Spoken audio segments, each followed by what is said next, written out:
ends. And we can start over.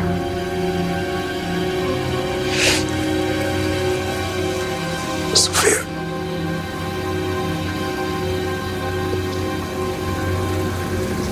Go to hell.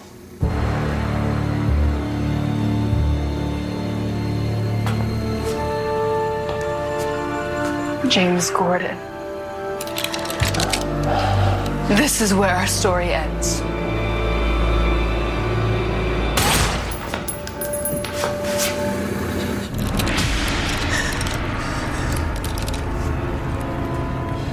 You. Yeah. Me.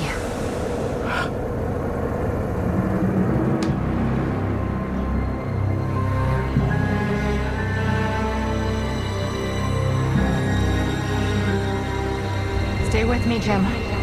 Jim, you hear me? Zink! Where am I? Strange, you son of a bitch, what are you doing here? You're dead, Gordon, and you're in homeless hell. Wait, so that makes you... The homeless devil. It's always the one you least suspect. Now, let's tell you how things are going to be around here. Hit it, Peabody. Ah, crap, singing. Mind if I smoke? Cigars are evil, you won't miss them. We'll find ways to simulate that smell. What a sorry fellow rode up and smoked like a gun of shell. Here on level 1 of homeless hell. Bribery's wrong and so is torture. So was helping Sofia with her poo. Let's let Lady Luck decide what type of torture's justified in Pit Boss here on level 2. Ooh, deep fried homeless. Just tell me Please why. read this 55-page warrant. There must be homeless worse than I. Checked around, there really aren't. Then please let me explain. I only did the best I can. You murdered Mario and Galabat. Don't blame me, blame my upbringing. Please stop singing while I'm singing. Our line with Sofia was wrong. Pig made sure those men did not survive. Hey Gordon, you're no hero with your brain scrambled by Remy Zero.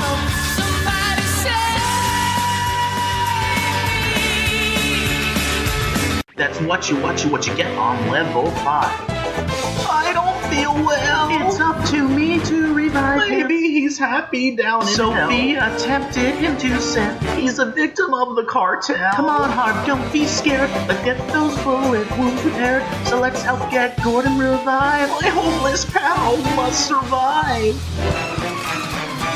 Shooting innocents, torturing witnesses, teaming with Oswald Couple, thoughts you'll pay for every crime. Knee deep in electric slime, suffer till the end of time, enduring torture's multiple crime, trapped forever here in homeless hell.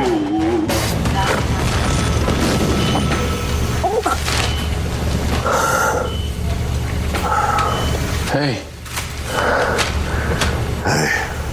Surprised you're alive? Yeah. How do you think? Lee, she kept you alive till the medics got there. Even one-handed, she's a damn good doctor. Hello, and you have been listening to the Gotham Chronicle podcast powered by the BatmanUniverse.net. Check out the Batman Universe for this and many other Batman podcasts that are great. I forgot to say great Batman podcast, so I just added that at the end. I'm Josh, and joining me is... Typical propaganda. This is Donovan. This is Jan. And we're recording live from this new club that we're at, where we dress up like babies and crawl around and suck on our binkies. It's it's really great, minus all the gunshots and like near murders going on. But otherwise, this episode is called "The Sinking Ship: The Grand Applause." Why? I don't know. I feel like they just like have a bunch of like words on like these like little lottery balls and like put them together sometimes, because at least Reunion made sense. But in any case, Martine is back, and he's at the worst bachelor pad ever, where for some reason his babysitters are like reading vintage issues of Detective Comics from the Golden Age in mint condition, but out of bag and board, which Riddler no doubt ruined by blowing that place up. And somehow Martine survives, sparing him from the very awkward conversation he would have had to have had with Oswald. The whole well, did you save him? Well, good news, Oswald. Remember how you said that Martine was the only thing keeping you in here and keeping you from going after Sofia? Well, do I have good news for you? He pulls out his head. Oh, Martine's head. It's crispy. Yeah. Yes. Different shades of Martine. Headhunter, because the actor demanded it, is back with Zaz. They had no choice. Is that literally what happened? I have no idea. I have no clue. But for whatever reason, I'm pretty sure he was meant. We'll talk about it more in our review. But I'm pretty sure he was meant to be dead at the end of that episode. But somebody was like, "No, we need to bring him back," even though he was very definitively dead. Unlike like other people in this episode. But lots of chess pieces moving around. Zaz and Headhunter attack Arkham. Penguin does get out, and homeless cop and Bullock are kind of looking for Penguin, looking for Penn, looking for Sofia. Sofia, Riddler, and Penguin are trying to figure out, or Sofia, Lee, Riddler, and Penguin. A lot of characters in this episode are trying to figure out how to take down Sofia. And like the last few episodes, I'm like, get Grundy, get Grundy, get Grundy. And then I guess Lee, I was loud enough that Lee actually heard me. She's like, oh yeah, we can get Grundy. So Nigma goes to get Grundy, but Sakala Blue, he's Butch. So delivers him to the Sirens, where Babs is, going through a very odd version of menopause, early on, that involves glowing hands and massive hangovers. To which Tabitha's like, Butch, wait, don't walk away again, like Josh and Don and Jan complained about you doing a few weeks ago. And he's like, but I must, Tabby. I must find a way to change back into Butch. But you are Butch. You got your brain back. Yes, but I'm a freak. I have two hands now, for I must go. It all leads to a showdown with Sofia and homeless cop at, this weird baby club place or whatever. And to which Lee runs in and goes, GCPD! And, shoots Sofia in the head, saving Gordon. And apparently saving Sofia because she somehow survives that. How? The same way Butch did, except without the slaughter swamp. That actually happens more than once. There's a couple of instances of people getting shot in the head and surviving. Just throwing that in there. And people on Reddit talked about that a lot. And there's a lot of people on Reddit who are like, actually, in real life, you can survive a gunshot wound. You can, but she had dead eyes. And there was, Lee was pretty close. Yeah, I mean, I guess she could survive, and I guess this show isn't known for its medical realistic stuff, but here we are. While all this is going on, Penguin and Riddler are helping each other, and they go back to that pier, and Penguin realizes that Riddler went through all that torture and didn't give him up, and Riddler realizes that Penguin gave up his chance to kill Sofia to save him, so they're besties, friends again, and they have a strong desire, a burning desire, a passionate desire to never see the pier again. Cut to almost season 5. Yeah, I wouldn't have been surprised if they did. I was like, there's nothing to keep you two from being a couple now, except I don't know, we'll probably get Chelsea Speck playing a third character in the next episode. So she'll be Riddlerette Jr. So throughout this episode, Bullock's homeless cop, you need to tell everyone, what you did. You're right, I should. So then at the end, he's in the hospital. He's like, and now I'm going to tell everyone what I did. What? Why would you do a thing like that? Oh, and there's a subplot with Bruce and Selena, returning a stolen item to rich people, and Bruce teaching Selena how to say sorry. It's actually a very crowded episode. So what do we want to talk about first? I think Sofia and her almost untimely end is the biggest thing. Do we all agree? That definitely drives the bulk of the episode. I just felt like she was rushing it, so I saw it coming. That was something I thought about too. That after the break, the last couple of episodes, we kind of see her in the background. She's still in Gotham, and in this, all of a sudden, things have to be done immediately. Get me Zaz and Zaz's friend Headhunter, and kill Penguin, kill Gordon. And I know that like Josh has an explanation for this, but like to me, it did watch as though when I was watching it, I wasn't sure why everything was happening so quickly. It did feel like it kind of raced towards the end of her plot line. I was really surprised because I thought that like her whole thing with Gordon was going to be like the driving force for the rest of the season. Like this wasn't a mid-season finale or a season finale, so I like how they kind of ended it here because it does, keep you guessing, how they're going to do the story structure. This isn't a spoiler what I'm about to say, but like so just in case you think it's about to be a spoiler, but Fox sometimes sends us episodes in advance, and they didn't send us this one, but they sent us the one after this one, before this one aired. So when I went to watch it, because I couldn't resist. I'm like, oh, this will be an interesting experience watching them out of order. So it starts previously on Gotham, and I see like the Lee Sofia headshot. I was like, wait, what? Is Sofia dead? Like that was a pretty like big, impression they get from there. So it's a good thing. People who avoided watching them out of order, you were able to miss that spoiler. So, but then at the end, when like Bullock's like, "Don't worry, she's in a coma," I said, and a bunch of people on Reddit said, "That's bullshit." But I'm kind of okay. I'm a little more okay with that from a storytelling standpoint because then it's more like a ticking time bomb. Like she could wake up from her coma and basically like reveal what Jim did at any point in time in the future. I think it's weird because Jen, you've not read Dark Victory, right? No, I have not. Okay. I've only read Hush. Okay, so you wouldn't want me to spoil that, would you? Honestly, I don't care. I'll read it anyway. I mean, I still have to read. Guess what's in my purse that I was supposed to read at work? Batman Year One? Batman Year One. Wait, what? Batman Year One. I was supposed to read it. I was going to read it at work, and then I didn't again. But that's It's in your purse. You're one step closer. I know. No, it's been in my purse before, and then I took it out, and now it's back in my purse. So. Well, I was going to say. Okay, I'll just say. Go ahead. Sophia is not necessarily an ongoing Batman Rose Gallery character. She gets shot in the head and dies in Dark Victory. So I thought, okay, well, that's like her being in a wheelchair. That one episode, and turned out to be a fake. That's kind of like what happened in the comics. But she's first of all, sorry, with her designer neck brace. Well, yeah, for real. First of all, like as you might imagine, she was not shot by Leslie freaking Tompkins, but also like I don't know why she. Josh puts out, she survives, so like the threat of Gordon's exposure is still kind of looming over. But I don't know. They kind of felt. It's weird because I feel that like Crystal Reed had a really good showing this season. But I thought that her story was done. I think that even like she could come back. Like I didn't really care about that. I don't know how either you two feel. I kind of think like that would actually be a good reason to keep her.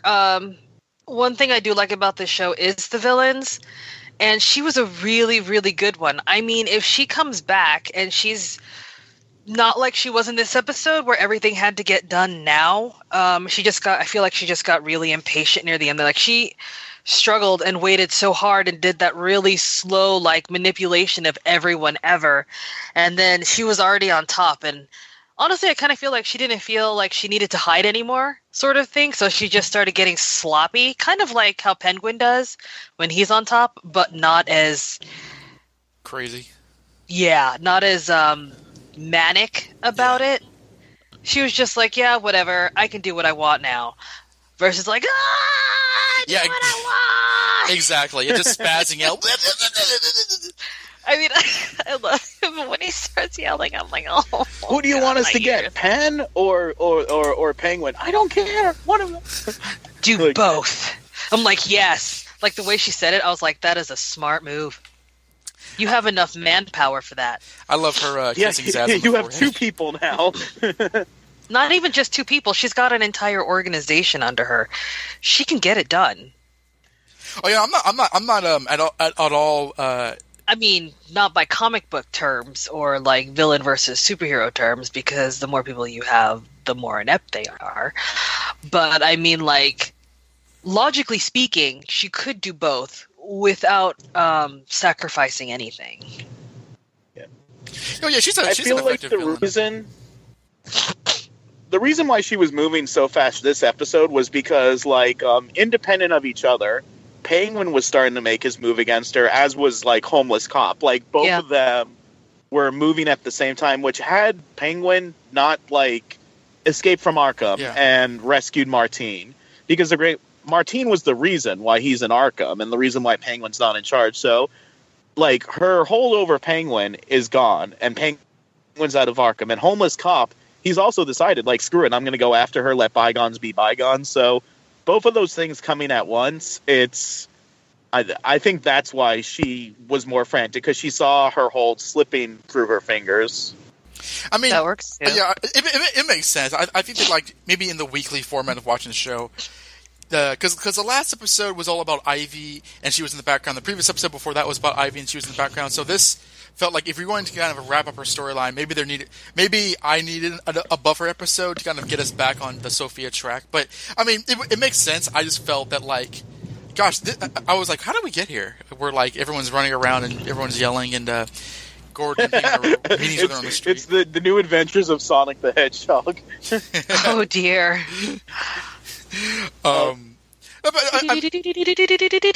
Sorry. No. I mean, like, it was a thing. I mean, I guess we're talking about her plot line. I mean, I know, Josh, you brought up, or at least you want to mention the fact that, like, Lee shooting her was a parallel to Gordon shooting Mario, which I know that once you realize that, I'm sure you were. But that's very loose. I thought this was a family-friendly podcast. This is a family show made for children. This episode, like, my gosh, Lee, you shot Sofia. How could you? Gordon, I was trying to save your life, but her and I had slept together. How would you like it if I shot a Falcone that you had slept with? And she pulls out, like, the framed picture of Mario. It's like, you did on my wedding. Yeah, but, like, my wedding night. It doesn't matter, Jim. I was trying to save your life. Like, oh, so it's okay. Okay, look, fine. I guess you were justified in shooting Mario to save my life. I get it. Can you say that a little louder? I said you were justified in shooting Mario to save my life. All right, Sofia, you can get up now. So Sofia, like, stands up and, like, takes off her face mask, and it's Lucius Fox underneath. Like, are you high? You are like, I think we've proven our point. Like, what? This was all to teach you a lesson about how I was justified in killing him. But Pig and all those Falcone was dead. And then, like, one of the little, like, baby people crawling around the floor, like, turns around, takes off the bonnet and bib, and it's, like, Don Falcone, like, when Jim contacted me a few months ago about this plan. I hate you so much. Like, why do you taint this show more than it's already tainted everything else? It was all in an elaborate. But you two slept together. Well, Lucius and I had to really commit to the lie. Wow. or no one would have believed it. Were people watching them do it? No, but just in case. We never know. Falcone spies are everywhere. Really sell like it. shapely boobs, though. Those were those karate, like, jujitsu classes in the evening were for. But, like, it is like I hope that, like, the parallel is not lost on, like, the characters either, because it's the same thing where, like, you know, Gordon / Lee, they're each about to die by one of the Falcone siblings, and the other person goes in, shoots them to save them. I mean, granted, like, Lee was a lot more oblivious than, like, Jim was, like, but well, it's not like Penguin said, you know, like, oh, I'll get Sofia, I'll send my men, and then Lee was like, you mean this man, and shot his bodyguards or anything. That didn't happen. In the face, no, just kidding, in the knees. I think that, like, that horrified me. I thought he killed them. You mean these men? Headshot me. What? Our hero. You're a cop, Jim.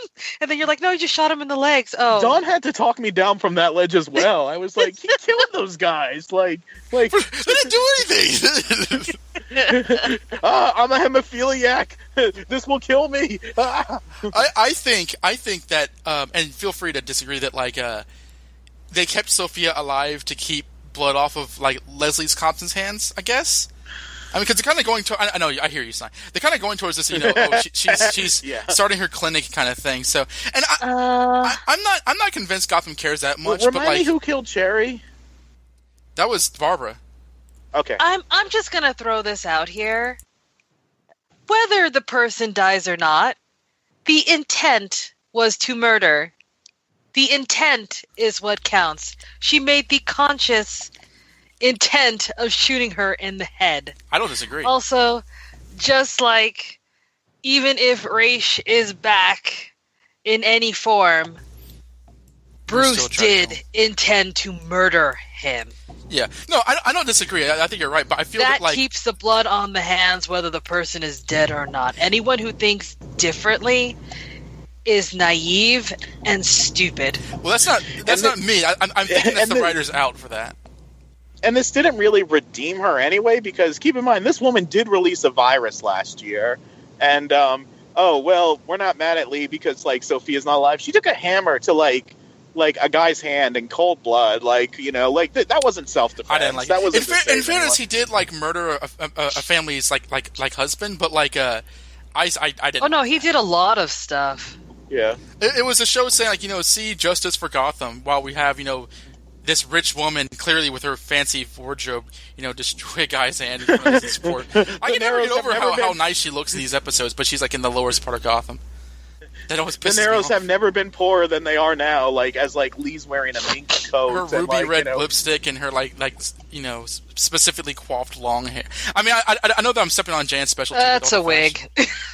Oh, when she looked down, I could see, like, where all the strands were coming out at the top. That makes sense. It's not even a lace wig. It's just a there was a newscaster in last week's episode, and I was like, oh, Jan would have loved that newscaster. Look at the hair. Yeah, it looked like a what's it called? Like a frosted yogurt or whatever. But yeah, no, I'm not arguing, you know, like, oh, Lee's salvageable because, you know, she didn't get that's BS. You're absolutely right, but I do wonder because Sophia staying alive to me is so arbitrary. It's so random. It's almost like I actually really like it though. It feels almost like an English dubbed line from like an anime. It's like, oh, that person's still alive. Yeah, I would have liked it more had, like, we not had that shot of her, like, on the ground with dead eyes and, like, blood coming out of, like the Butch? middle of her skull. Yeah. I don't know. Butch was, like, more, like, of a... No, Butch, you just saw him go back, and that was like... No, his eyes went up towards the bullet hole as he fell backwards. I remember that. Yeah, like... Well, that's what your eyes do when you pass out, too. They just go up. Yeah, when like... you lose consciousness or when in general. like, that's not like, I am now dead. It's like you fall asleep, I am now dead. Oh, he did die. Out, I am now dead. Butch died. He just came back to life from, like, you know, sewer science. No, he was still alive. They had him breathing at the end of that season finale. Yeah, they took him up in the thing, and they said, oh, hey, you're right. His name is Solomon Grundy. Right. That's absolutely Cyrus Gold. Cyrus Gold. Which is funny because, like, I mean, this is a nitpick, but, like, you know, that comic fans know who that is, but because they call him Grundy anyway, his real name like means nothing. But, like, whatever. I just honestly, like, even if Lee shot or didn't shoot, almost every single main character has, like, killed at this point, except for Selena this Batman show. yeah. Selena killed Reggie. Has Alfred killed anyone? He killed numerous people, dude. He was shooting people, like headshots, trying to protect Bruce when they attacked the mansion in that one thing where that lady was, like, trying to collect bounty or whatever. Okay, dude. He killed a bunch of NPCs, basically. Yeah, I don't think he's murdered anybody, but he's definitely killed extras. people. I'm sorry, I'm talking game speak. Yeah, Harvey killed Mario Pepper. You know, just off the top of my head. Lucius hasn't killed Gordon. Him. I mean, need we say more? I'm thinking of the other good guy characters, like Bruce. No one aside from Raish, and Barbara Keene. It's not a good character. Tabitha she killed way more than her parents. I'm just. The first people who else has Barbara killed? Honestly, I don't know. She killed Cherry, you said, right? She did, yeah. Other extras, she killed some people in the biker gang. Oh, yeah, Thai food. I thought I heard them, like, still breathing after she shot them. But, like, yeah, it's... You're paying way too much attention. They're like... so you can hear them. Tabitha killed Penguin's mom, and, like, probably countless other people who I'm forgetting. I went on a killing spree a few episodes ago. Yeah, Butch killed that, like, cannoli childhood friend of his. He also gunned down at the Red Hood gang. Like, sorry, boys. I remember that. Yeah. Yeah. Riddler I has just killed want every you woman to he get my loves. girlfriend back. I mean, Penguin I guess killed the guy because of a sandwich. That was his first kill in the show. Yeah, he did. Yeah. So yeah, like whatever. Giving Leah body counts, like everyone else has one. But It's like, fuck that! Like it's Leslie. Okay, I'm not mad because like her character's been like ran through the road since last season, so I don't really care. But like I think that like if you're going to have her shoot somebody in the head, commit to it. But you guys say you like that she's alive. I don't mind her killing in self-defense in that situation, or not even defense, to like save like Gordon's life. And I think it was less about saving Gordon though, and more about like she was like insulted about like what happened with her hand. Like she was like mad, like this was personal for her. Like to be fair, she does need her hand to do her work to heal people, and that was hindered. And that's a big part of her character. I just thought it was more the fact that like her clinic business was completely taken over because of Sofia. Like her the people that she was working with were killed, and like her hand was like Jan said, her hand was crippled. Like it wasn't just my hand, my favorite hand. I paint with that. It was more like she lost her control. That she needed to do good in the Narrows. They publicly like shamed her too. They were like you know like let's have them look at their queen and how like you know pathetic she is. Yep. I'm not going to rant about Narrows again because no one cares. But like, I'm putting it out there. She regained that control though. With a hammer. Yeah, that didn't even bother me. I was like, okay, that's chill. I rolled my eyes. Breaking your Hippocratic oath, but I mean, she's broken it so many times. But that's she broke it when she shot her in the head. But the hammer is like, that was to save a life. I mean, I don't care this much about it, but like, how would you compare her shooting somebody in the head to her theoretically? Of course, this is retcon, allowing Stephanie Brown to die. Like, which would be worse? That was Stephanie Brown was much less justifiable. Stephanie Brown allowing Stephanie Brown to die. Yeah. Yeah, one was a teenage to teach girl. a lesson. Fuck you. I didn't write it. Who was that? Keep in mind, I haven't for those listening. I haven't read this. I don't read it. It sucks. Heard about it, and I was so mad. I was like, "This is why I don't read comic books." Well, I mean, like, I'll just watch my cartoons. Because the thing in her comics is that like she'll let like Zaz and Killer Croc live. Like, that's her thing. It's like, you know, we gotta. So I'm not going on a big rant about she'll this. yell at Batman like, "They're not the monsters, Batman. You are." But I let this girl die because of you. Like, and he said, "Get out of America." You let this girl die because you let her die, you dumb bitch. Batman was so mad at her, like when he like found out. But then, like when Stephanie came back, Batman's like, "Ha ha ha! I knew all along that Leslie didn't really kill you." And I'm like, "BS." Well, he said that because that's why she doesn't have a case in the cave, because people were saying that was sexist that he didn't. And Chuck Dixon tried to salvage it. But I mean, I'm just kind of, I guess I'm just trying to point out that, like, again, in this version of Gotham, nobody is anybody. But, like, it is different that, you know, Leslie Tompkins of all Gordon would do a lot more things in the comics comparably than Leslie would. But I'm just saying that, like, I think that, like, it's a definite mark of a difference between characters.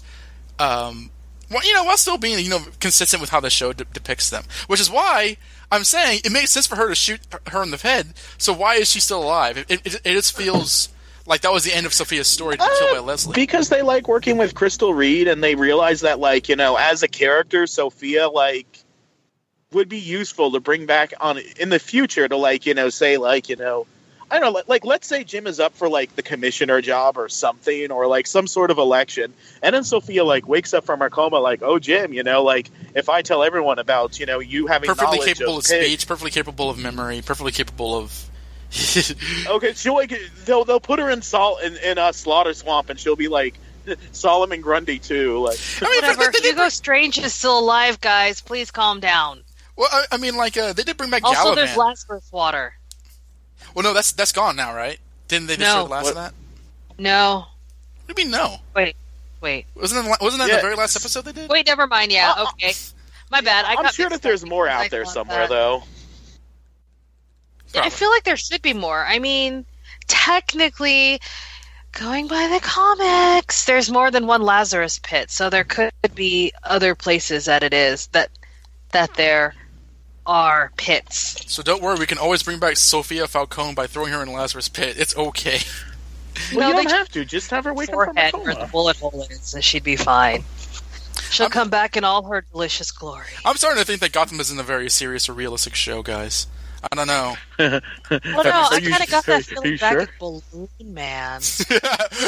Did someone say Balloon Man? Remember that one time Dustin went on that long rant about what was wrong with the show, and all three of us just went, "Yeah." We didn't even argue. 45 I was minutes waiting later. for him to bring up Balloon Man, and then he did, and I was like, yes. And then we were just, he's like, "You guys didn't even try to argue with me," and we're like, "Well, you didn't say anything wrong." JCPD, get off that balloon. Oh my god. I still don't understand how. No, I'm not going to get into that because it still bothers me about the physics of weather balloons and the weight of people.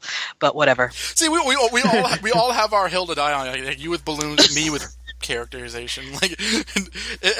We all have, except for Josh, who loves everything about the show. We all have something. Not everything. I can name various episodes I've hated. I hated the blind fortune teller.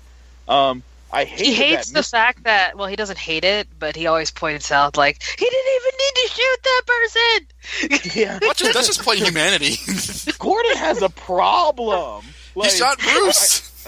I know! He's all put it down! He's putting the gun down. Bam! I was like, dude! Let him put the gun down! The gun wasn't even... He was lowering it to the ground! My feet... I was just I don't... What just happened? Well, now whenever he says GCPD, I'm actually expecting him to shoot because it's like a Pavlovian response. It's GCPD's always followed by a gunshot. So when he burst into that baby club and he was like JCPD, JCPD, I'm like, a baby's gonna get shot. There's that supercut online of him saying GCPD in season 1, but Yeah, he used to say GCPD homicide. Now it's just the police are all the police. There's no sections at all. They're all morphed into the same thing. Yeah. Other stuff in the Sofia plotline. Unless anyone have a thought on the point that we were on before. I liked Headhunter, and he had nothing to do with this episode. That's what I was going to bring up. Headhunter. Yeah. He was not as annoying this time, probably because he wasn't saying the second one's my signature. He learned his lesson with He that should one. get stabbed more often. Stabbed to the point where he stops coming back. But what? I don't like the character. Maybe why? But Zaz was in this episode, and he was so let's go get ice cream. I was like, I want to kill people and get ice cream with you. Well, These are things I want to do. I like that he has a buddy that he can just kind of chill. Every time they go anywhere in this episode, they just kind of walk up. They go walk through the door in the Arkham Asylum. They walk out in the open street, and when the cops show up and there's an entire dragnet on them, let's get out of here and get some milkshakes. They have super speed. Apparently nothing is hard for them, but which was kind of charming.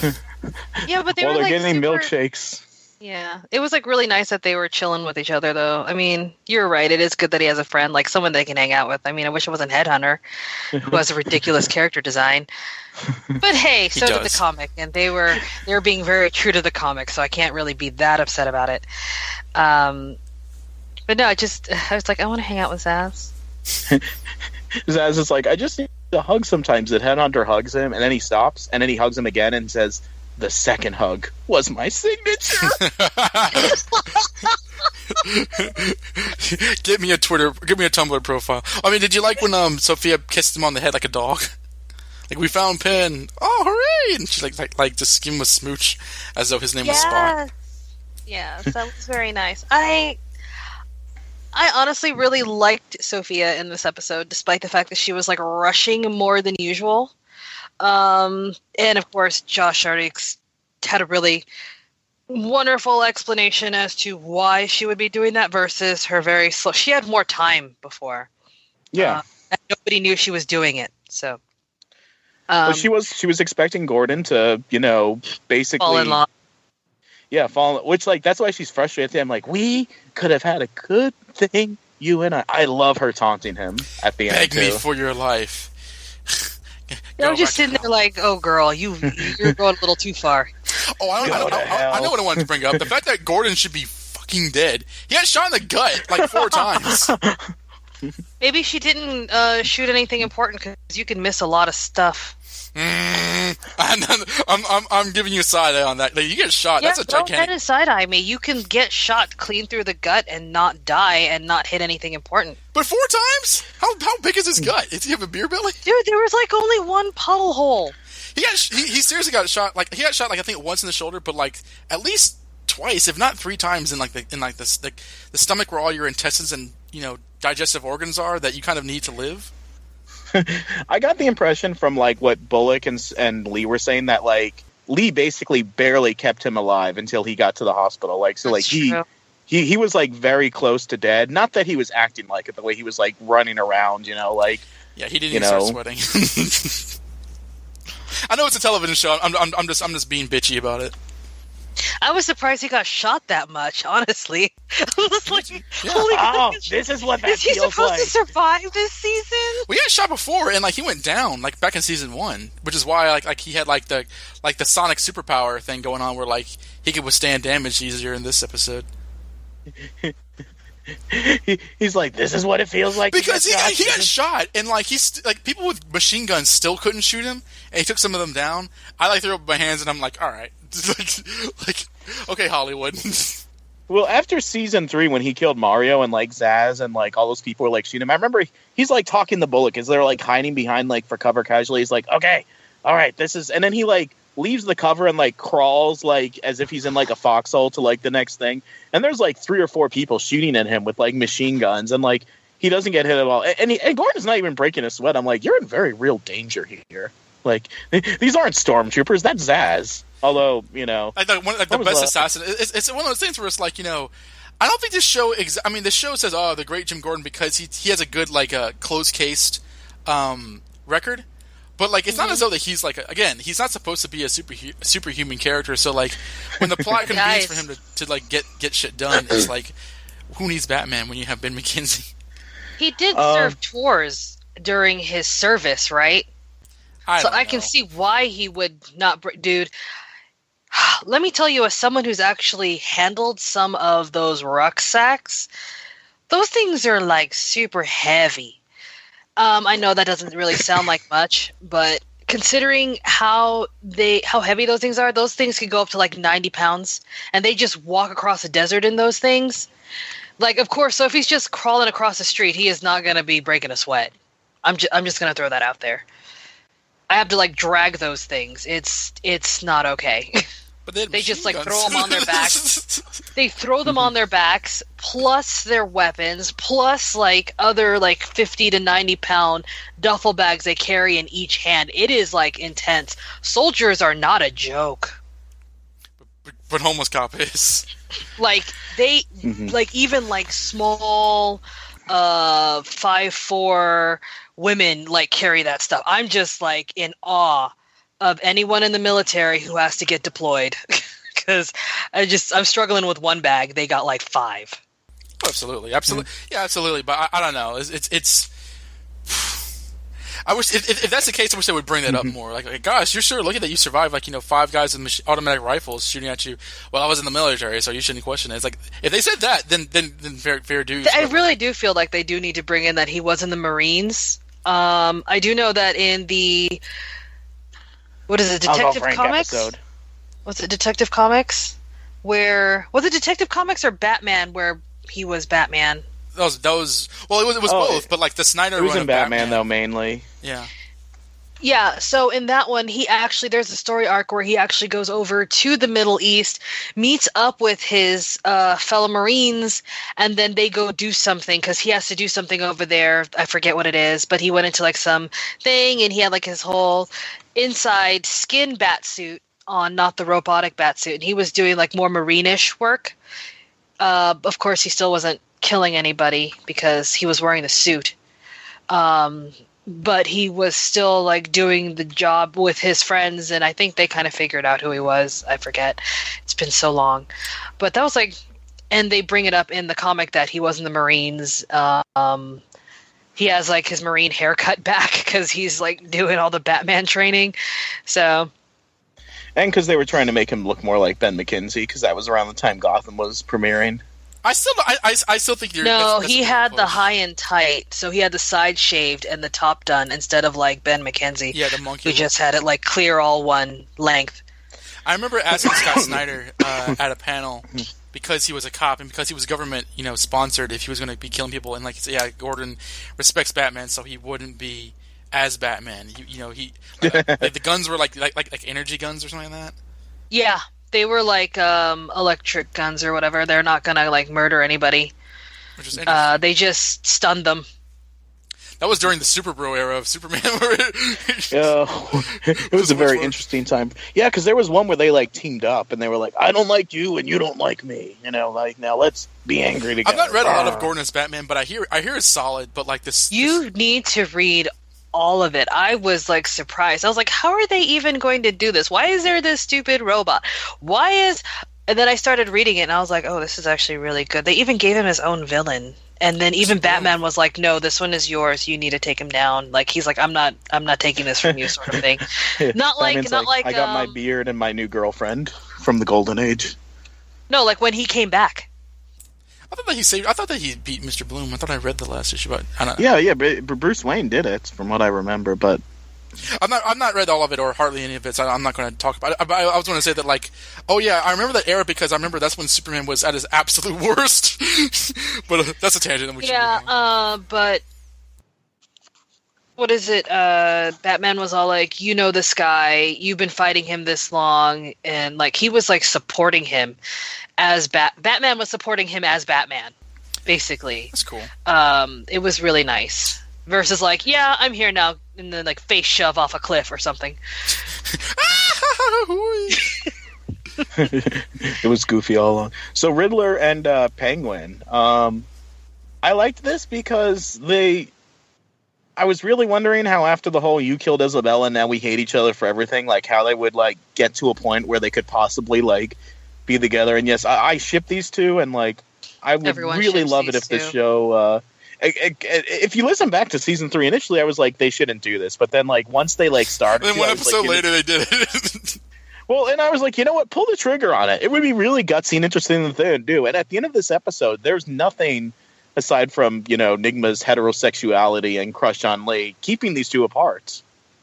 And I don't think we talked about this on the podcast, but like recently there's an interview that kind of like made me aware that Corey Michael Smith identifies as queer. So like it's something that we're like, obviously even if he was straight he could act a character, but like I feel like with this episode, like I think this whole season they've not kind of gotten away from it, but this episode, because both sacrifice things for the sake of each other and not to betray each other.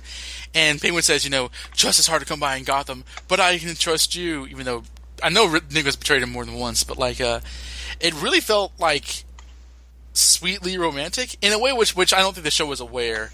So when he said, "I have a," I don't even care. Just give me more of it. Yeah, when Penguin, I forgot who said that, "I have a great desire." I was like, "Here comes the kiss," and to never see this pier again. I was like, that felt like intentional. Me too. That's totally what I was going to say. Why are your pants off? Is that not where we're going? Oh, I mean. You know what would really piss off Sofia? If both of us just took off our pants right now. That would really show her, wouldn't it? But Sofia's not here. Well, people will see and tell her. If they get married, the wedding ceremony should be on that pier. Yes. Remember the first time I brought you down to this pier and tried to shoot me and failed? Yes, that time. Remember the second time you tried to do it? Yes.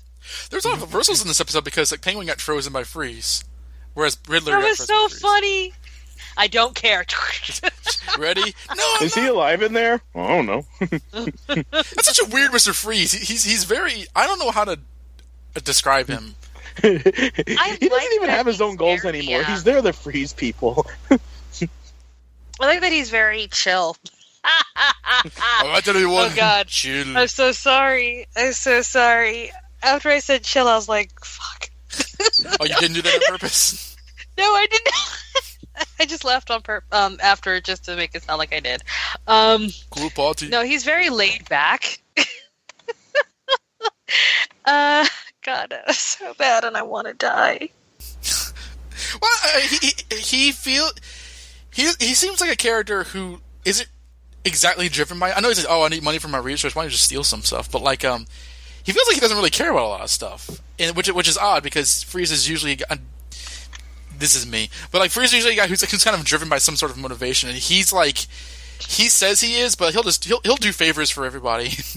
I think the difference is his wife is already dead. But his wife is usually dead. Yeah, no, his wife is usually frozen. Well, for the first like few decades of his like appearances, he was just like another Batman villain. Like Nora first appeared in the animated series, then they brought her over into the comics as well. And then sometimes in the comics, and Don, you would know this because you read like Cassandra Cain's title. She was like a villain in Cassandra Cain's title or something.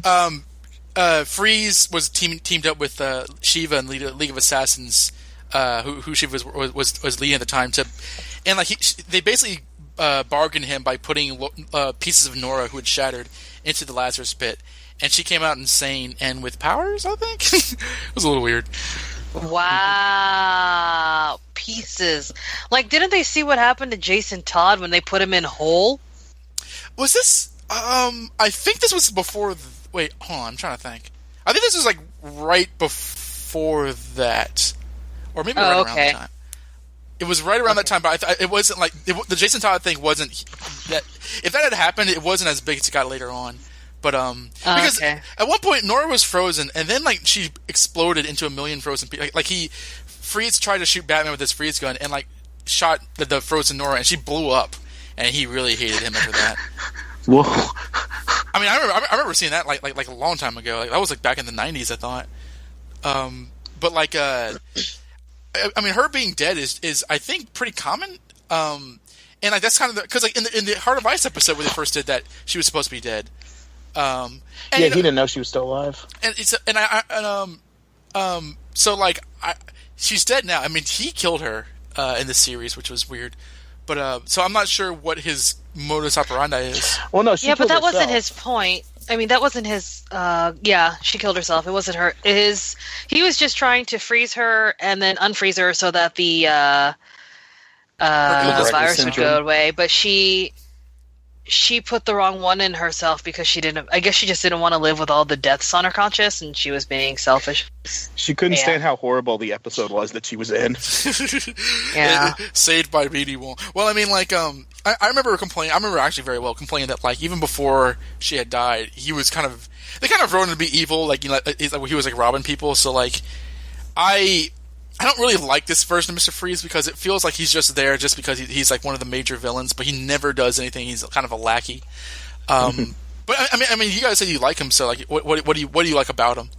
Well, Jen said he's chill, so he's very fun. He's just a fun villain. Like he's okay. So as you all know, I really hate that last Batman movie. The last Batman v Superman: Dawn of Justice. Yeah, that one, the one I didn't watch with Ben Affleck in it. John Wilson, turn off the rest of this episode. No, turn it up. You need to hear this.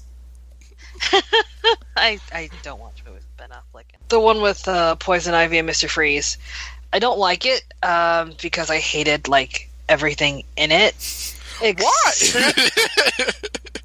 It made me cry on my birthday because everyone was inaccurate, and I was very sad at how stupid it was. Oh, wow. The movie ruined your birthday. That's, like, a very, like... Poison Ivy is one of my favorite characters, and I knew her from the animated series, and then when I watched the movie, I was like, why is she so dumb? Mother Nature. Did I get to make a Batman and Robin joke when we did that Poison Ivy, like, makes Bruce Wayne go into a trance episode? Because when, like, she kisses him, and he goes, Ivy? I was totally going to make a joke about Ella McPherson being like, Bruce, you just called me Ivy. Who's Ivy? I wish I knew.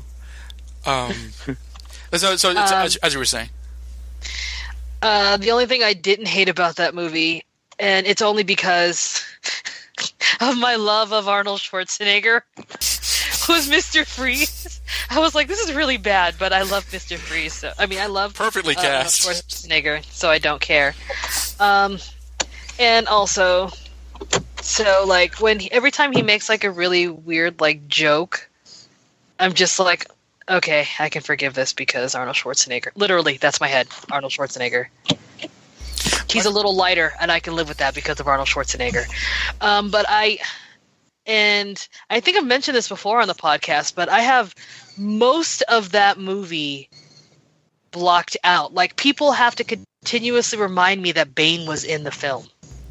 But I woke up one night and I had the TV on, and I think it was the motorcycle part where Robin and Batgirl were racing, and I was like staring at the screen, and I was all like, "What am I watching?" I always forget that happens.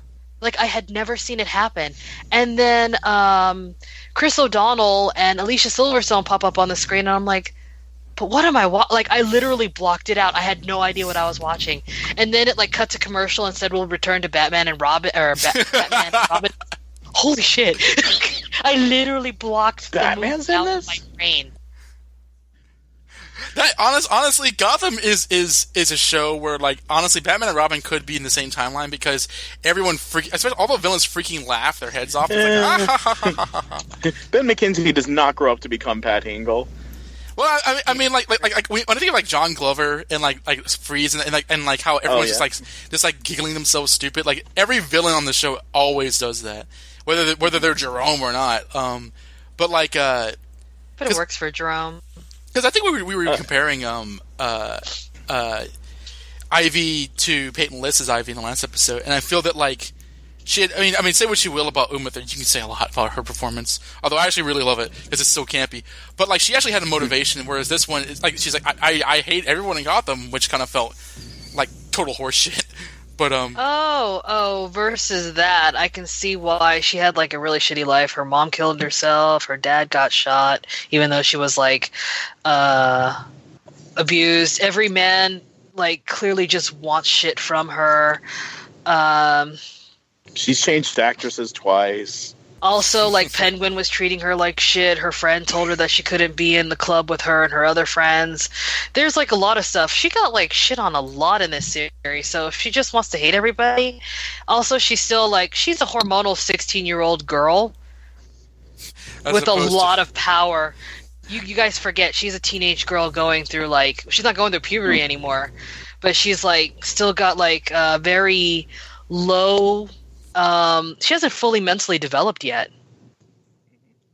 So if she wants revenge, and she's got the power for it, and she's got all this like horrible crap that happened to her, and including like she was like working with those drug people for a while, you know, it's like a lot of negative stuff. So if she just decides that she like the only people that haven't hurt her are like plants, and then she sees like people like taking those plants for granted or whatever, these things that she finds comfort in, and she wants to protect them, that makes sense to me. I really enjoy this version of the show that's not in this series, because if that was true, I feel that like they would like actually outline that. But like a lot of that is like in between the lines. I mean, I don't think it needs to be outlined too much. I mean, I think like I noticed it and Jan noticed it. Another thing from the Penguin and Riddler plotline, the return of Martine. Okay, that's all you. Yes, my tiny fair little baby boy. I was very straight that he was going to die. So was the girl on Twitter. She was... Yeah. I was like, oh, thank God, the fire stopped at the door. Yeah, somehow. Martine, climb into the chimney, Martine. He'll shoot out of the chimney like it's Willy Wonka.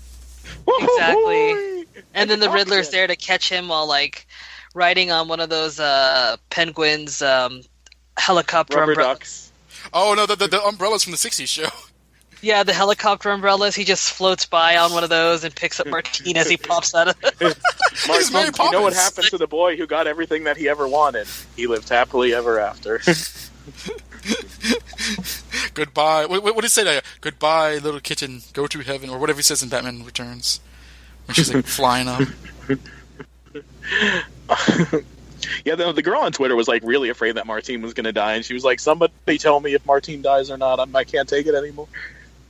I think I should check out this girl on Twitter because I've not seen her in action, but like, yeah, she's very manic. I would have liked to have seen Martine and Penguin reunite. That would have been nice. Sorry, you'd have eaten him up. Oh my God, it's so cute. Jay's just a puddle right now. We only got one scene of him, but it was precious. I did like the It was Detective worth it. Comics shout out. Him and his adorable hair. I did. Oh, jeez. Said I did talk to the actor on Twitter for like 2 or 3 messages. Aww. I showed him About the pictures. cosplay? Yeah, I showed him the pictures from of Ben like pretending to be him at the party and then he like reposted. He's like, when somebody dresses up as you, you know that like you've made it big. Or He can something talk. like that. He said. What? Yeah, he has a Twitter, and like all of his Twitter messages are just like screen caps Scribbles. of his little notepad. How did Riddler get like paper on? Like, how did Riddler like hijack the notepad without Marcine knowing? Probably did it while he was sleeping. I was wondering that too. Like I wasn't sure how that tracked. Like, What I did didn't he like wait? understand was if he could get the thing in, why didn't he just get the kid out? And then the people would be like, where did the kid go? That's a good point, actually.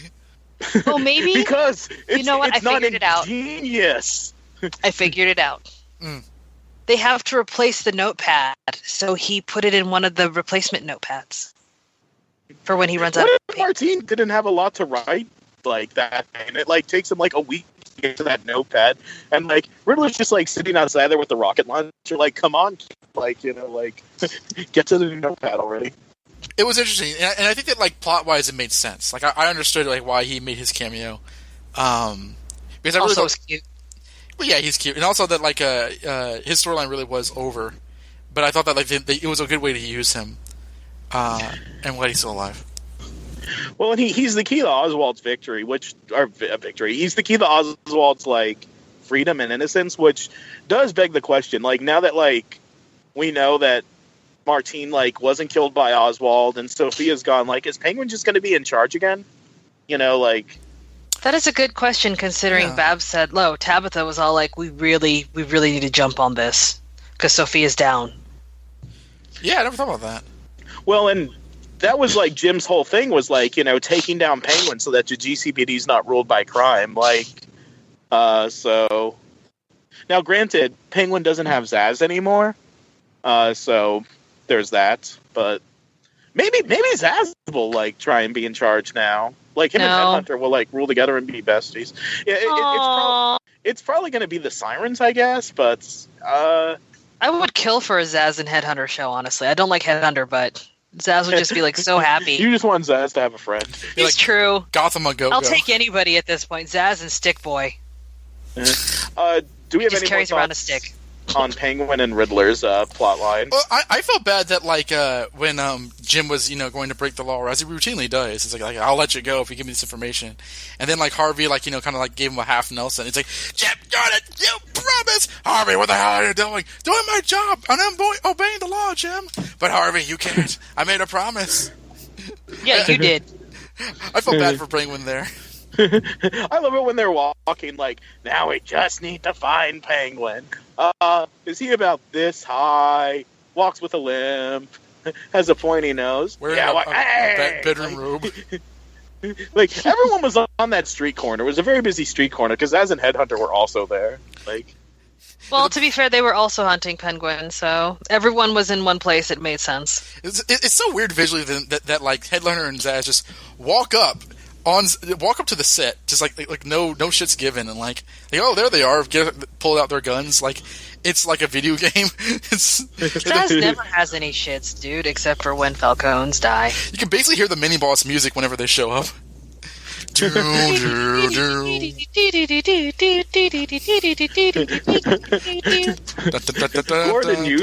Gordon used line about Mr. Penn. It's not very effective. And he takes his bicycle all the way to like the little baby old people. What the hell was that? we've not talked enough about emergent therapy. Is what therapy? They probably just wanted to. I honestly don't see a problem with that. I thought it was okay. So I didn't think it was cool that they showed it on the show, but I do think it was like cool that it was like thrown out there. But a lot of people will just like. I felt like it was just like an extensive, very comfortable role play situation. You can just sit there and regress and not have to think about anything. Just relax, put on the baby outfit, and then just have someone take care of you for hours. Those places are real. Like, I've seen versions of them, like, in the news. You are a very loving person, Jan. I was very... I wasn't surprised that thing existed. Don't judge people. Don't judge people. I'm not going to go that far. But you don't judge people as much as I do. You're right. Well, I think it was because, like, the caretaker was, dressed like she was like from like a Tom and Jerry cartoon, and it was a very short scene. I remember my jaw dropping when I saw it, even though Josh told me about it. Jay say Mayday! Jay say Payday! I just saw the grown-ups like dressed like babies, and I was like, and it felt a little distasteful, but only not because of what they were doing or like people who enjoy that sort of thing, but the fact they had it in the show. And I feel like, and they added it just to try to make it weird. And I'm like, this isn't exactly.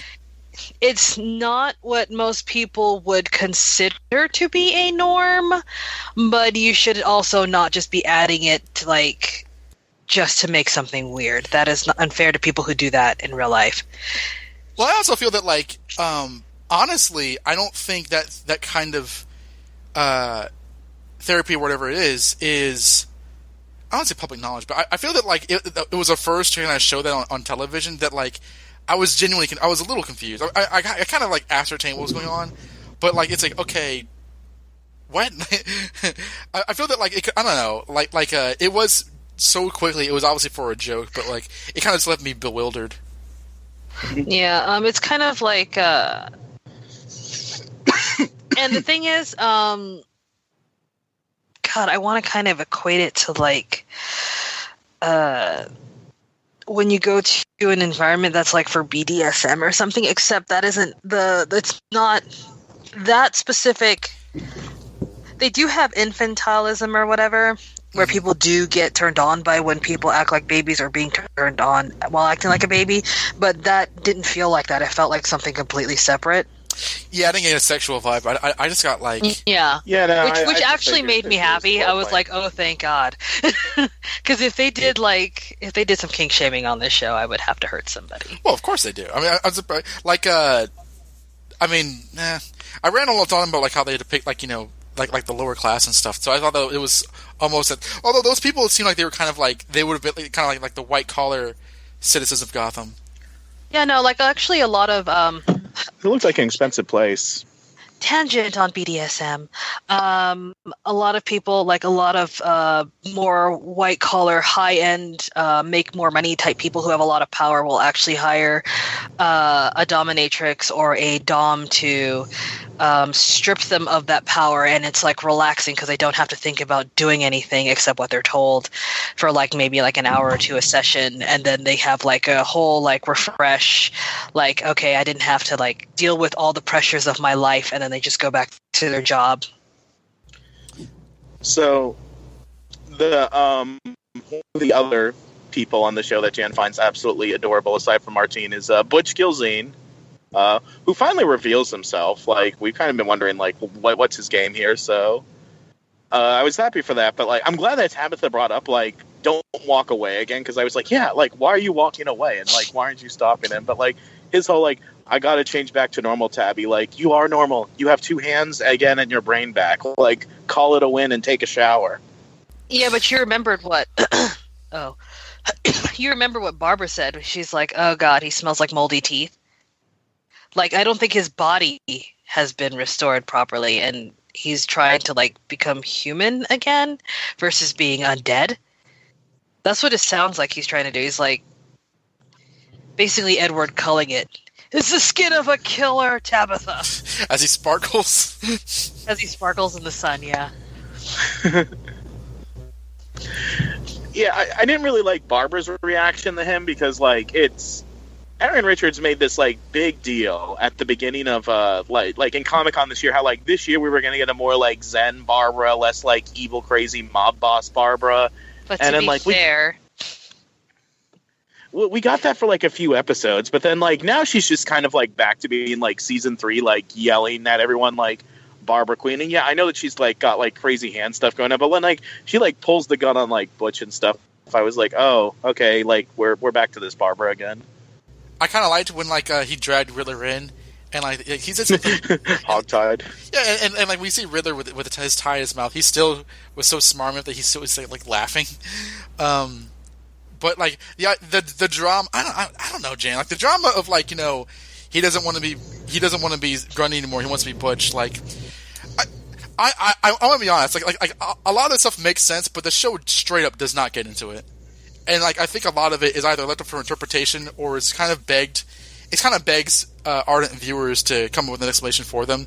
Because I think what Josh says... I don't need an explanation. I just watch things. But I think that what Josh says is right. It's like, he says, I am a monster, but list the pros and cons, and where exactly is he? Because we're not shown that like he has like, you know, an open stomach wound or anything like that. Yeah, but he's literally dead all over. Because of his skin? No, I mean, like, he's dead inside and out. He's a reanimated zombie corpse. But what are the cons of that? Like how is his life different besides his occupation? Maybe his thing doesn't work. Maybe?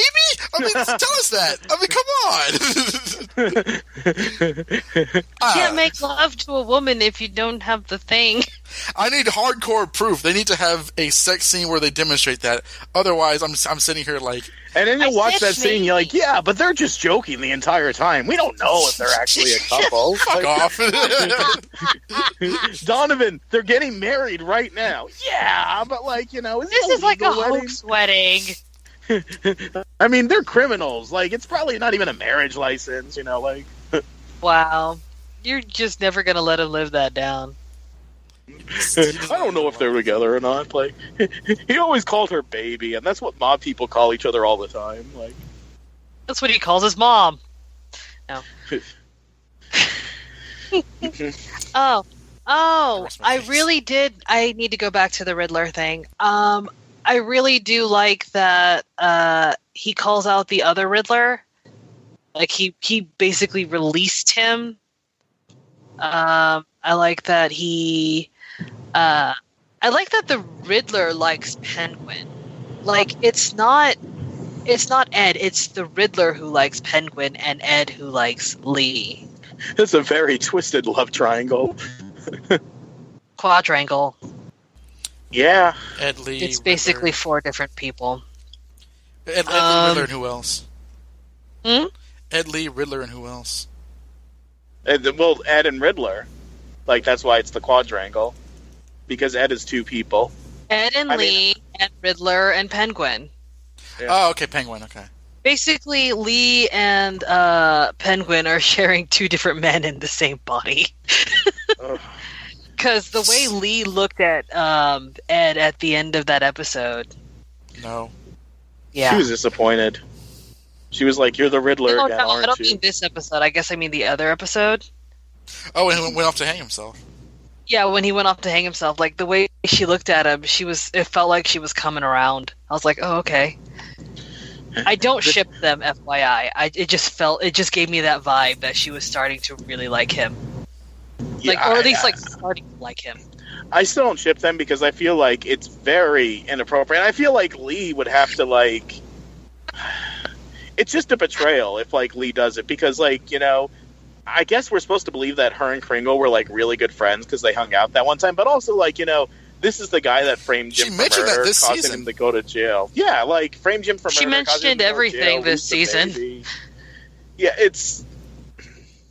I feel like Lee would have more self-respect than that, but there it is. Going from Tabitha the Butch to I guess like Barbara. Self-respect. I'm sorry. That's just like a really weird thing for me to like. I'm like, not about self-respect. More like just like a line that she doesn't want to cross because of reasons. But you know, Claire Foley was like 2 actresses ago, and I'm kind of over it. It's going to be my argument from now on. But in any case, Barbara, we're finally getting at least, I wouldn't call it answers, but movement on, like, you know, what Roz did to her. Like, we're getting some follow-up. Thank God. So. I could have done it. I would have been fine if they forgot about that. I would. Really? That was like a major, like, I wouldn't say cliffhanger, but like dangling plot thread. Like, he touched her hand at glue, and he's like, "I've given you a gift." Like, I've been wondering about that for months. I asked her about it at DC and DC. She's like, "It's going to be very spectacular. We're filming it right now."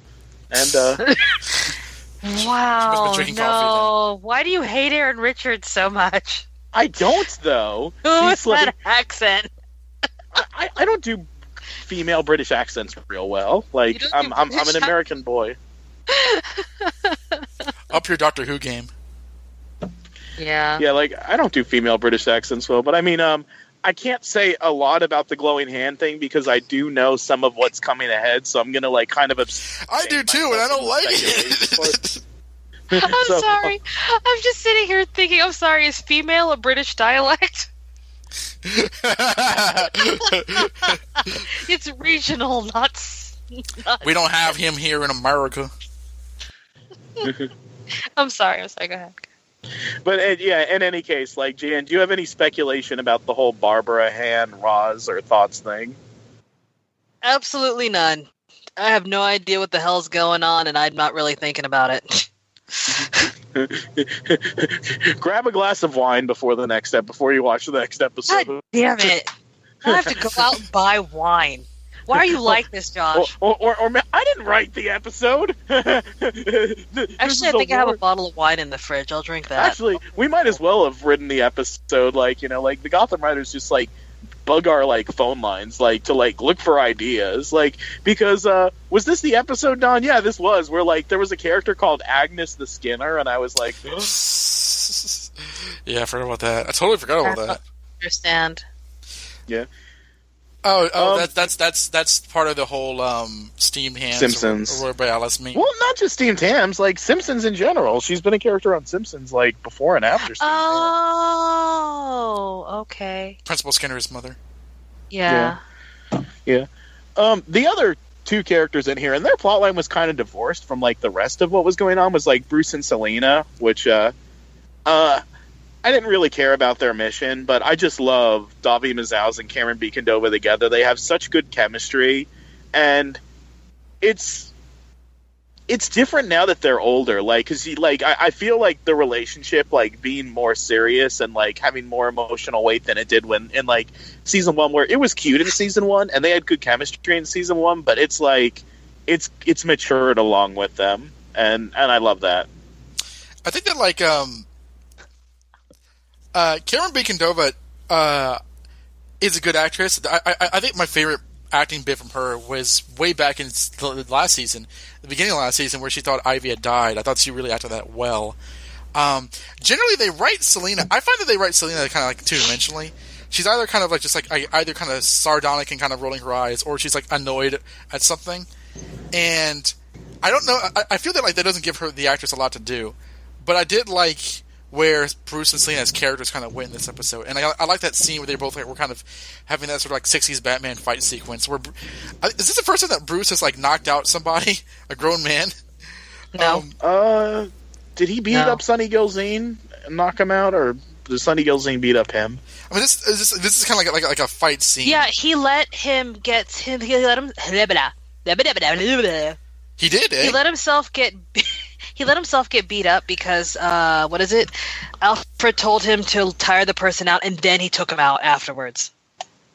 Well, what I mean is, I mean, I'm not saying he's never won a fight before, but like, it's a situation where like, you know, goons show up out of nowhere and he like just beats them down like a video game, and like, to me that's a big thing because that's something that a Batman thing would do. And he even had a kind of a Batman line like, "Next time, take the deal," whatever, which I like. I'm just saying it's interesting that like, then he threw the money at that guy's face. But God, I have feelings about that foam from your mouth. I have like feelings about. I missed you too, Selena. I was like, lay on the floor. It's gonna lay on the floor and let these two cuties talk forever. Oh my God, it's adorable, baby. And I do like Selena having like basically like more, even though like she'll work with the Sirens and Sofia and do these evil things, like she has moral boundaries. Like she feels bad about like what Ivy did to those people, and she wants to like make penance. Well, I do like the fact that like, yeah, Selena does have residual guilt from that, even though it really wasn't her fault. I thought that was kind of cool. And that was a thread that I didn't think needed to be addressed, but like in addressing it, I think they kind of fleshed her character out a bit more. But that is how she is, though. Like in general, she does feel bad about things. I mean, sometimes she'll lie to herself and say that she doesn't, but she does. No, I agree. I like that they put that in there as a piece of kind of what is it? More in line with her actual character versus the alternate character that they've made for this show. Well, what I'm saying, I mean, I'm not disagreeing with you. What I'm saying is that, like, had they never gone back to that Roland Charles guy again, I would not have thought about it. But it's cool that they did. Yeah,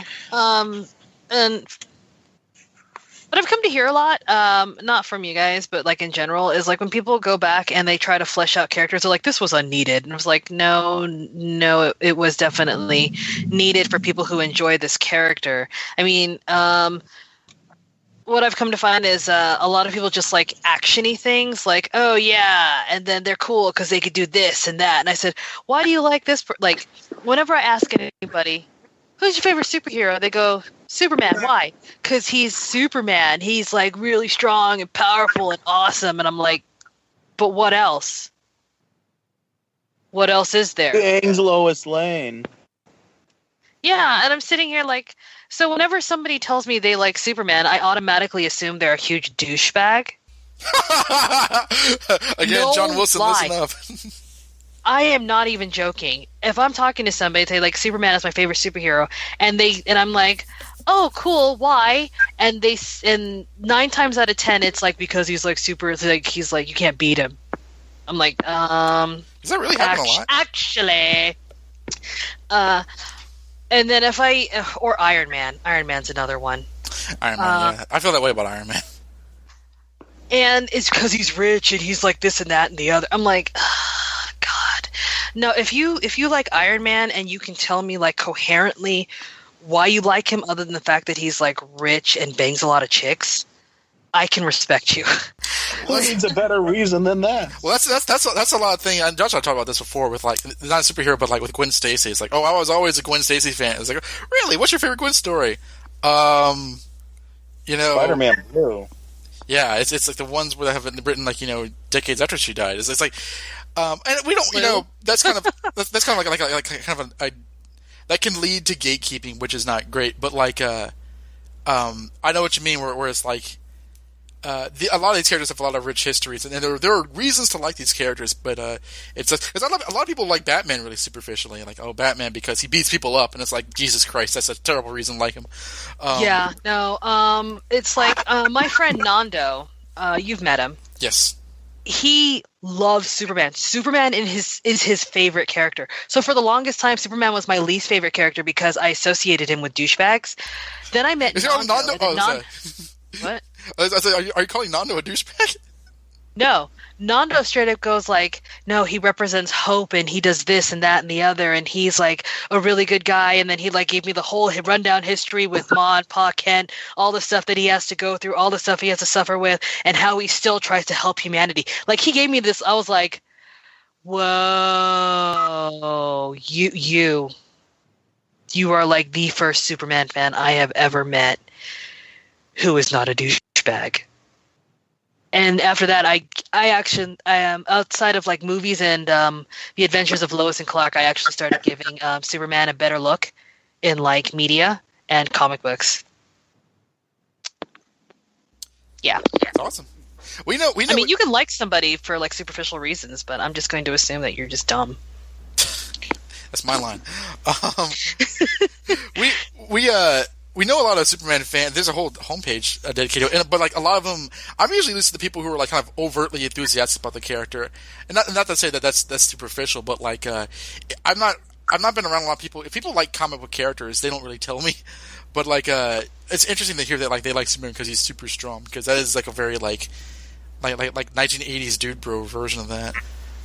Plus, there's all these other characters to like. I think most people are kind of genuinely Marvel people. I thought because of the films. How do we even get on this subject that I went on this tangent about? We were talking about character redemption. Because Selena. Oh yeah, Catwoman. Yes. Oh yeah, because of the alignment. Yeah, no, I really love that alignment a lot. Like how they just kind of slid it over to her being more like her actual comic self. Because I think I was reading I Am Suicide, or was it that one where she was trying to take the heat for killing a whole bunch of people that someone else killed. She was trying to protect somebody, and I was all like, whenever she tries to like help Ivy, I got that feel. I think it was the other Catwoman who killed a bunch of people or something. Holly Robinson. Holly Robinson, yeah. I think she killed like 437 people or something like that because I kept saying the number over and over and over again. It was a huge number, yeah. And like it was like around 300 to 400 people that were killed, and she took that heat because she was trying to protect Holly Robinson. And every time, like I said, every time she tries to protect one of her friends, I get that feel, and I'm like, ugh. It just, when you're a fan of comic books, and then you see something reflected in any other form of media, even if you know that nobody else will get that reference, it just ticks that box in your brain that fills you with those really good, happy serotonin chemicals. Absolutely. No, that's a great way to put that. And I think this before we end the episode, Josh. Like that's put down the cigar. That's something that as superhero movies have gotten a lot more prolific. If you're a kind of hardcore fan, it's tough to not turn into a douchebag yourself because people can kind of just throw stuff out there, and you kind of have to like kind of slowly nod and decide whether you want to kind of get into it or not. If people kind of just get stuff wrong, and of course I've been that way on the podcast the entire time. But this is the Batman universe, so people should be used to my voice by now. Yeah. That was The Sinking Ship, The Grand Applause. I said in the last few weeks, that like we haven't really done a lot of feedback lately, and mostly because like I haven't really been encouraging it, like, because I don't like when I hear like YouTube videos or like other podcasts where people like do this whole like scripted, don't forget to like, subscribe, leave a comment, that, because I don't know, it comes off as begging to me, but I do miss doing feedback. So I mentioned a few weeks ago, hey, do some iTunes reviews and comments. And we did get some comments in the last few weeks. So for our A Beautiful Darkness episode, Jordan Valdez says, since you guys were talking about ideas for your 100th episode, I figured I'd pitch in. I think it would be awesome if you guys ranked your top 10 or 15 episodes of the show so far. Or oh my God. Like Can we hit 10? I'm kidding. I can. This one was one of my favorites. Like, this reminded me of Penguin's Umbrella in that, like, there was so much going on, like, and the stakes were high. Just say Penguin's Umbrella times 10 and leave it at that, Josh. Yeah, Penguin's Umbrella. Honestly, I don't even remember what happened in Penguin's Umbrella. I just remember being very confused. That was, like, the episode where Penguin had just revealed himself that he was alive again, and then like Fish is like, he's alive, and Gordon and Bullock were gonna and Bullock take down Falcone on Gordon's own bed. And... Yeah, I don't remember like what happened. Super like, oh, never mind. Just it was when they revealed that Penguin worked for Falcone. That was a big twist. Yeah, that was when you found out that like Penguin's been playing everyone the whole time, and that he and Falcone are like working together. Which and he's like been a bitch ever since. Yeah. Yeah. Okay. And the other comment that we got is from a guy named Frontier. He says, I love how Gordon yelling JCVD and shooting people has now become its own running gag. Just hearing it in everybody's Gordon voice is hilarious. I guess I must be the only person who likes Mad Hatter. Yes, you are. Yeah, right? You are. Yeah. God, I wish that throat's like just. We gotta read the Falcone critic for next episode before that we forget. Okay. We also have an iTunes review too. Oh. Which I think was also Jordan Valdez. Yeah, the iTunes review. Let me find it. Yeah, leave iTunes reviews too. We need more. And this was, I think that this was like, because it was like Jay Valdez Batfan or something. So I'm like, I think that was also Jordan Valdez, who we have on Facebook. And this was, I liked it because it was the most perfect iTunes review that like I could have ever imagined. Hit all the right point. Oh wait! I think you sent this too. Sorry, just remember. Yeah, go ahead, Rito. Sorry. Oh yeah, no, I'm scrolling up in our little group chat to find it because I'm on my phone and not the computer. Oh, here we go. Insightful, informed, and hilarious. And I'm assuming that's analyst or something because this Analytical? Yeah, it's a screen cap, so I can't read the whole title. But I've been listening to the Gotham Chronicle for coming up on 3 years, and it's such a bat-tastic show. I can count on Josh, Don, and now Jan to provide insightful, informed, and hilarious analysis of each and every episode of Gotham. They strike an excellent balance of doing deep and thoughtful analysis of the show, while also having a lot of fun goofing around. I'm glad people like the goofing around, because I worry if it's self-indulgent or if people like it. Same. They are avid comic book readers, and their deep knowledge of the source material significantly elevates the quality of their analysis of the show. They are really funny and have a great rapport. I love the song parodies. Yes! That they've started doing at the top of each podcast episode. I don't know how they keep coming up with ideas for those. We got like a whole to-do list. We have a list. Yeah, if I get my shit together, this one's going to be a Futurama robot hell parody. Oh my god! But they're constantly on point. It's always a blast to tune into the Gotham Chronicle, and then ends it with saying "homeless cop." Awesome. This guy knows the score. That's why I was laughing earlier, because I just remembered the homeless cop in caps. Thank you so much. Thank you very much. Yeah, no, that was nice. That said all the things that I would have wanted to hear. I feel like I wrote that and sent it to myself. But yeah, when you said that, I thought you actually wrote it yourself. I was like, Josh, why are you like this? Oh no. It probably would have been even more indulgent if I wrote it. Yeah, and then I second that. I was like, no, there would be some crazy other inside jokes in there too, other than homeless cop. All right, and next week's episode is called "One of My Three Soups." That one does actually. Whatever. Doesn't have to make sense. That one actually does make sense when you see the episode. Arkham's finest, in parentheses or in quotations, give Gordon and Bullock a run for their money as they hatch a plan to escape the asylum. Meanwhile, Bruce devises his own strategy to thwart their plans. Also, Barbara gets an offer she can't refuse in the all-new A Dark Knight, One of My Three Soups. And the guest cast is David W. Thompson as Scarecrow, because he's been recast. Yay! Scarecrow is back! Cameron as a new person. He comes out of the cocoon from that Ivy had. My name was Jonathan. Oh, Cameron Monaghan as Jerome Valeska. Yay! Yeah, Kelsey Griffin as Detective Harper. Sure. John Tracy Egan as Zachary Tremble. And Shiva Kalavisin Selvan as Lila. And last but not least, because Frontier demanded it, Benedict Samuel as Jervis Tech. Wait a minute, Lila, like the one is that the character from the first season? What do you mean? Wasn't that That's the one Liza? Liza, okay. She dead. Yeah. When does that matter? Well, Hugo Strange can come by and be like, Peabody, let's bring back this random person from season 1. Do you think that's a good idea? I don't really care anymore.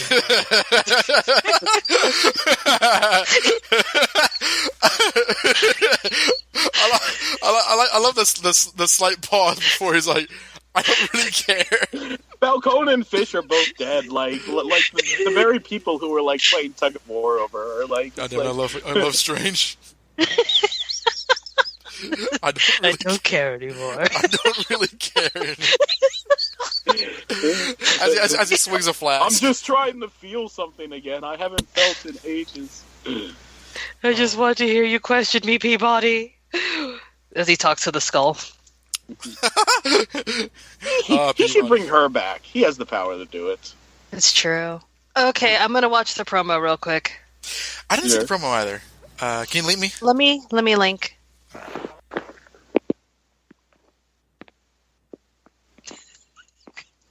I just don't care anymore. I'm sorry, it's just funny. I think there was a slight pause before he's like, I just don't care. I had to think of something to say. I was like, whatever. All right, I'm going to play this. Oh god, I can't even hear it. I have to get him back to Arkham. Fuck. Just imagine everyone sounding GCPD when they're talking. Selena, I have to get him back to Arkham. Let me just turn you all down. You don't owe me anything. Selena? No. She's not that kind of girl. Gotham, all new next Thursday. Hey. Ow! All right. Wait, what? I couldn't hear because you yelled. Just play it again. I didn't actually see the promo, so I should watch that too. What? Yeah. That's why I think I know what your reaction to. I'm going to watch the promo to be sure. That's why. Yeah, that's why I groaned. What? What? Okay, so which are you wadding to what I think you're wadding over? You know I am. Selena shooting somebody? Oh. No, like freaking Ra's al Ghul? Yeah, cutting her in half. As though he's like David Copperfield. Wait, he cut her in half? Hold on. No. It didn't. It was like a magic show spotlight with his snazzy new jacket, and like she just breathed back to life. And she hugs him. I thought you were reacting to the like Barbara Rainbow Bright hand. No, I already saw that in this episode. There's no point to react to that in the trailer. Yeah. So I'm going to abstain from speculation since I've seen this episode thanks to the publicity. And again, it's weird because I saw it before the episode that we're doing now even aired. So like, I just had like weird context because they kept on like referring to like events from this episode, but like without explaining what they were. And I was like, whoa, this is interesting. I can only guess. Yeah, we'll probably talk about that next episode. But yeah. I honestly like. I have to say that like I've liked every except for like his initial one. I've liked every single episode that Joker has been in, and Joker. It's clear that he's going to be the big bad for the. Well, okay, there's also Ra's, but like I'm down for all of that. Ra's. And one of your Maybe favorite Gordon directors will actually shoot him this time. One of your favorite directors is directing this episode too. Ben McKenzie? Ryan Coogler? Ben McKenzie. Well, if you stayed quiet, I was about to say like Steven Spielberg. Steven Spielberg, like Ryan Coogler. he's late on his like rent, they could so get him to do this show. He had to direct an episode of Gotham. Yeah. David Cronenberg. Mm-hmm. Who's the other guy? God, I was going to add one and I couldn't remember. Oh, Stanley Kubrick. I am looking on. I'm on his Instagram again because those are always fun. And Cameron Bicanova put on like Twitter like, why is Gordon always drawing his gun out of nowhere? And I was when the cast themselves are asking the same questions. JCVD. Like, here's the thing though. Like, I'm still like sitting here like, put the gun down. I'm like, do you want him to put the gun down, or are you just going to shoot him anyway? Damn it, he's dead. Okay, until next time, this is Josh. This is Don. This is Jan. And you've been listening to the Gotham Chronicle podcast. JCVD! Well, I don't say that like shot the audience. They're all dead. No one's left to listen to. Leave an iTunes review, or Gordon's gonna shoot you like he shot Mario. Fencing diamonds, fixing cockfights, publishing indecent magazines. You'll pay for every crime, knee-deep in electric slime. You'll suffer till the end of time, enduring tortures, most of which rhyme. Trapped forever here in robot hell.